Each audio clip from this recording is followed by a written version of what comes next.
Vers l'an 1000, l'Europe est en plein cœur d'une période historique qu'on appelle le Moyen Âge. Cette période, qui fait suite à l'Antiquité, est marquée par une grande instabilité politique, ainsi que par un important mouvement de retour à la campagne de la population. L'époque où une bonne partie de l'Europe était réunie sous un même État est déjà lointaine puisque l'Empire romain s'est effondré définitivement en 476. Du moins pour sa partie occidentale, puisque l'Empire romain d'Orient, quant à lui, existe toujours au XIe siècle. Ainsi, depuis la chute de Rome, le territoire de l'Europe est divisé en plusieurs entités politiques distinctes, comme par exemple le royaume des Francs ou le royaume d'Angleterre. Bien qu'ils soient très différents, ces royaumes ont tout de même en commun leur religion, le christianisme. Cette religion est basée sur le message de Jésus de Nazareth, un juif qui est né à l'époque des Romains à Bethléem, en Judée. À l'âge de 30 ans, il parcourt son pays accompagné de 12 apôtres pour prêcher la parole de Dieu. Sur sa route, certains de ses admirateurs prétendent qu'il accomplit des miracles. Ils vont d'ailleurs le surnommer Jésus-Christ, c'est-à-dire l'envoyé de Dieu. Dans ce chapitre, nous étudierons plusieurs faits qui expliquent comment la vie d'un seul homme a pu bouleverser autant le monde pour qu'on puisse parler de la christianisation de l'Occident.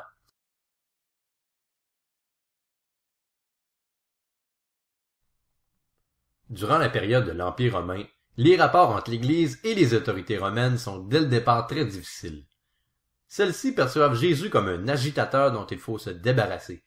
C'est la raison pour laquelle il fut crucifié à l'âge de 33 ans. Après sa mort, les premiers chrétiens se cachent puisque c'est dans l'illégalité qu'ils pratiquent leur religion. Les autorités romaines les massacrent ou les jettent dans des fosses aux lions lors des jeux de cirque. Malgré ces persécutions, la religion catholique se répand peu à peu dans l'Empire romain, au point où l'empereur Constantin n'aura d'autre choix que de légaliser le christianisme dans l'Empire, avant de lui-même se faire baptiser au IVe siècle. À partir de ce moment, les chrétiens n'ont plus besoin de se cacher et ils peuvent pratiquer librement leur religion. L'Église peut alors convoquer des conciles, c'est-à-dire des assemblées d'évêques pour préciser le dogme religieux à respecter, c'est-à-dire ce qu'il est nécessaire de croire pour être considéré comme un chrétien. Plus tard, au cours du même siècle, Théodose Ier fait du christianisme la religion officielle de l'Empire romain, ce qui donne à l'Église encore plus d'influence. Bien que la chute de l'Empire romain soit vue comme un bouleversement politique majeur, elle change bien peu de choses pour l'Église. Celle-ci est une des rares institutions de l'Empire romain qui survit à sa chute. Elle reste en place et gagne même de l'influence au fur et à mesure que les rois germaniques, comme Clovis qui est le roi des Francs, se font baptiser. Ces rois germaniques, en devenant chrétiens, obligent par le fait même leur peuple à devenir chrétiens eux aussi, ce qui renforce encore une fois de plus l'influence de l'Église. Un autre élément romain qui reste en place, c'est le latin qui va demeurer pendant très longtemps la langue officielle de l'Église catholique. Il faudra longtemps avant qu'on traduise la Bible dans une autre langue que le latin. Tout au long du Moyen Âge, la papauté profite de l'appui des rois chrétiens.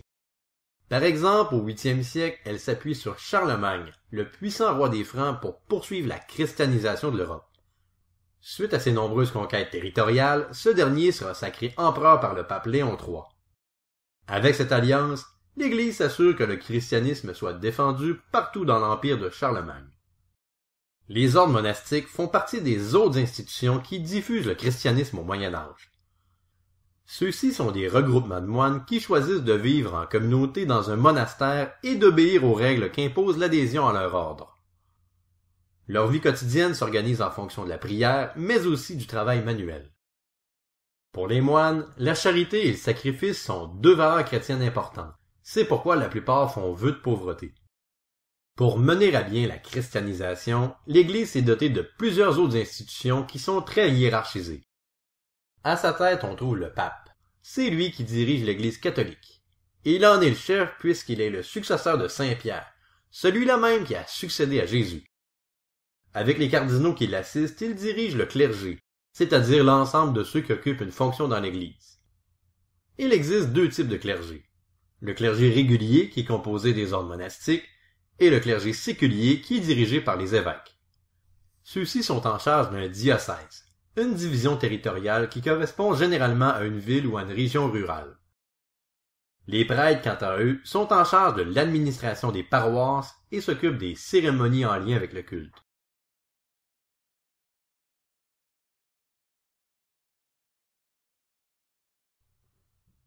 Avec la chute de l'Empire romain, la structure politique de l'Europe a complètement changé.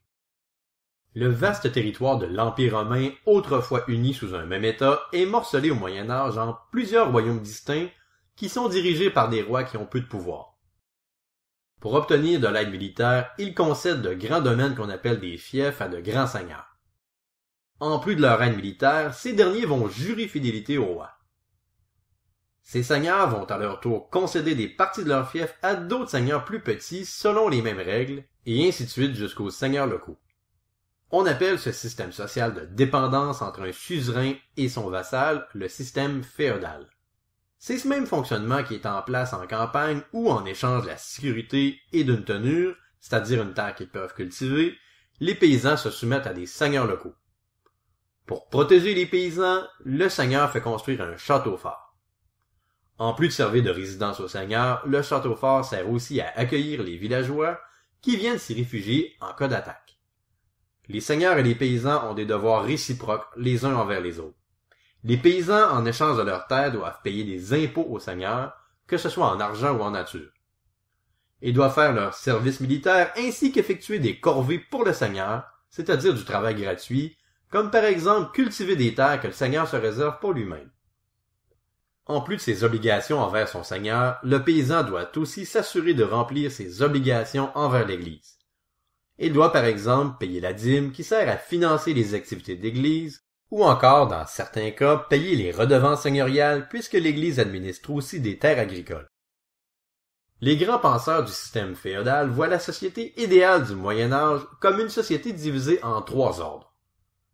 Le premier groupe, ceux qui prient, est composé des membres du clergé. Comme son nom le dit, leur rôle est de prier Dieu afin d'assurer à tous la vie éternelle. Le deuxième groupe, ceux qui combattent, est composé des seigneurs ou de la noblesse. Dans certains cas, les seigneurs plus fortunés peuvent même se procurer une armure et se faire chevaliers, c'est-à-dire qu'ils sont des seigneurs qui combattent à cheval. Leur rôle est de défendre les 2 autres ordres de la société. Le troisième et dernier groupe, ceux qui travaillent, est composé des artisans et des paysans. Leur rôle est de travailler à faire vivre les 2 autres ordres de la société. Au Moyen Âge, les paysans sont soit des vilains, c'est-à-dire des paysans libres, ou encore des serfs, s'ils appartiennent à un seigneur.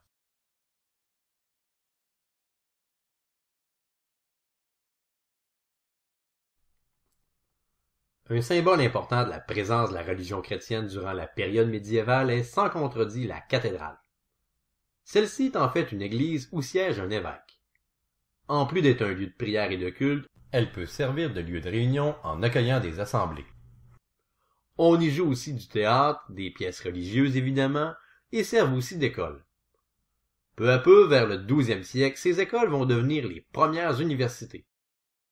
Les membres du clergé y enseignent différentes matières comme le droit ou la théologie par exemple.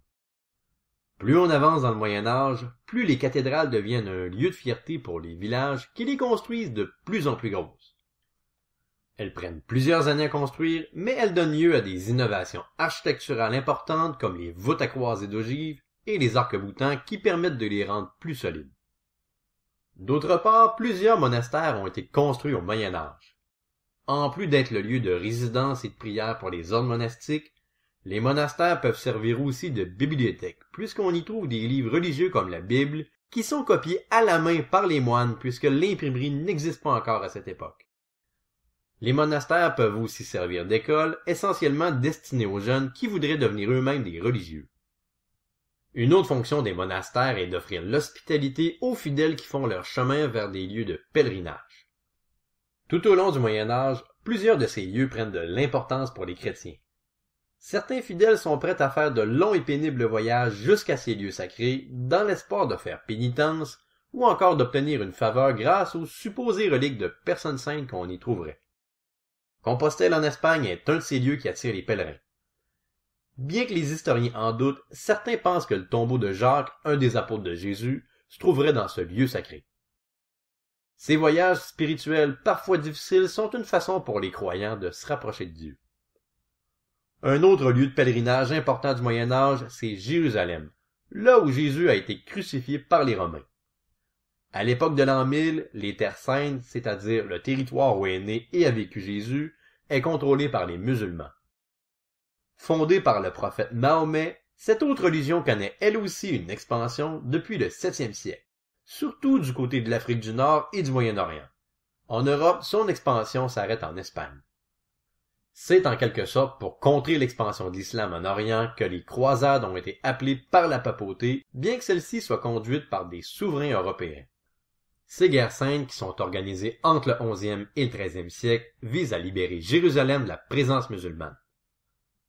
Cependant, après 2 siècles et 8 croisades, force est d'admettre que ces expéditions militaires pour libérer le tombeau du Christ sont un échec. Malgré tout, elles ont permis de tisser des liens commerciaux avec l'Orient et de rapporter vers l'Europe des produits encore inconnus jusque-là comme des pierres précieuses, des tissus ou des épices. En plus de cette conséquence économique, les croisades ont aussi eu un impact culturel important grâce au contact des Européens avec les commerçants arabes qui leur ont permis d'acquérir de nouvelles connaissances, notamment au niveau des mathématiques.